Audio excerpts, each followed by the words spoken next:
Good day. My name is Dr. Monyane and I'm co-authoring this paper with Prof. Awuzie, and the title is as written on the screen. Going to our introduction. We have a complex industry whereby construction is considered high risk and also a competitive business. There's also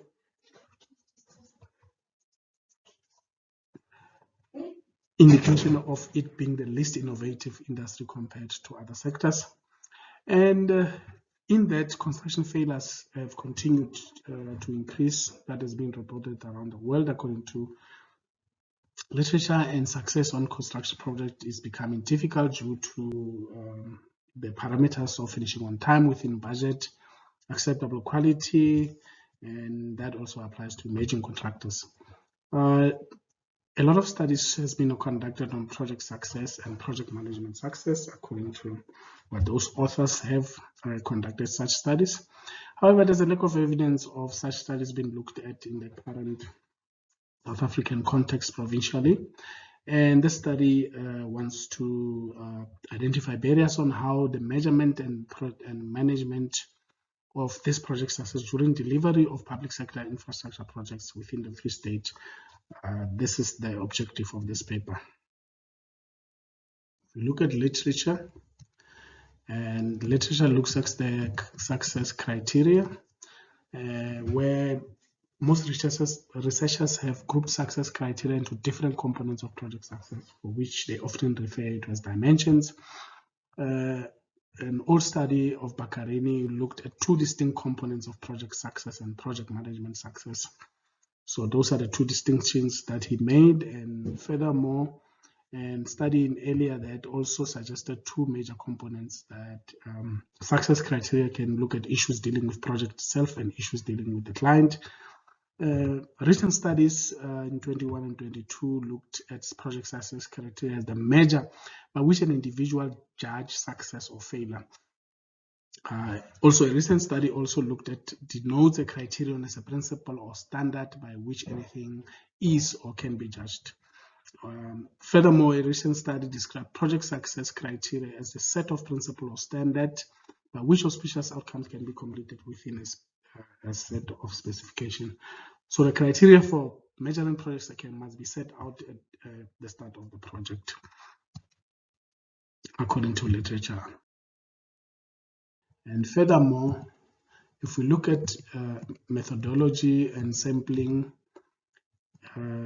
that has been conducted or used when this study was done, as you can see, Saunders looks at research can follow either a quantitative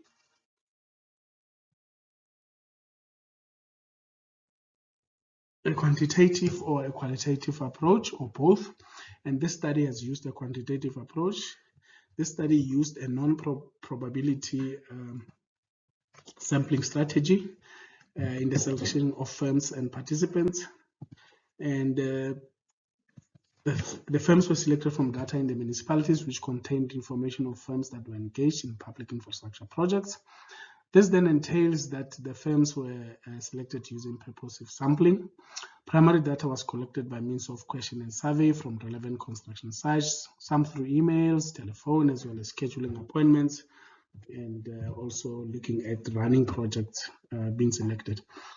The study looked at and identified 27 participants from 10 selected firms. The data was collected from construction project managers and was also segmented according to the findings of literature and segmented into distinct success variables.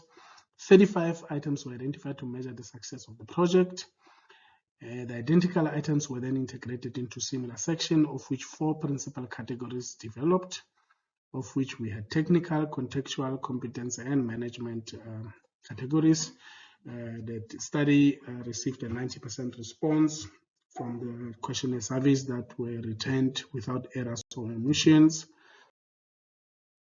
Looking at the results, then the demographics looked at 78% of male and 22% of female. If you're looking at educational levels, range from bachelor's with 33%, and then we had 56% with master's degree and 11% with doctoral degrees.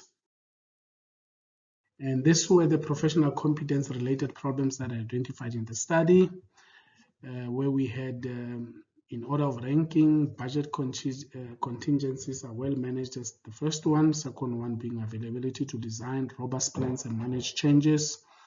And then shared second position is training experience gained on this project by the project team is carried forward to improve future projects.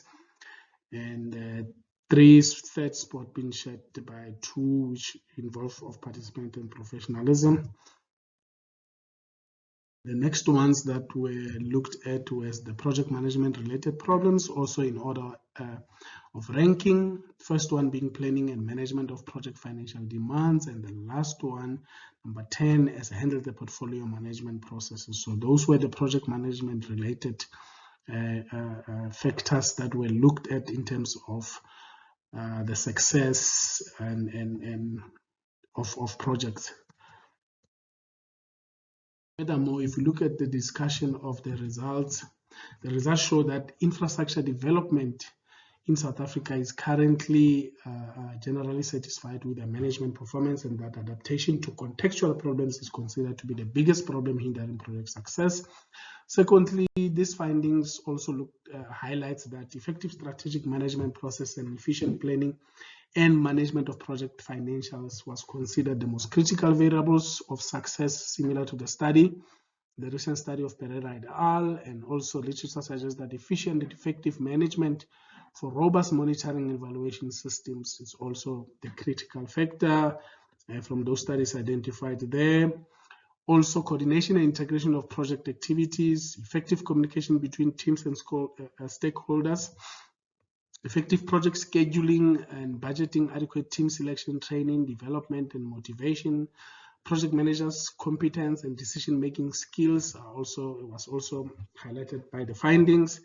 And also some findings highlighted that management are cognizant of their existing poor hierarchy structures in their projects operations, also signifying the lack of structural order to be the greatest deterrent factor of successful project completion.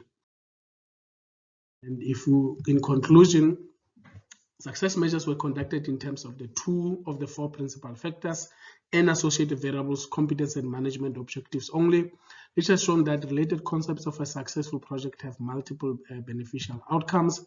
Strategic operations and data collection and process enable for efficient and effective practice through deliberate planning and learning and also development.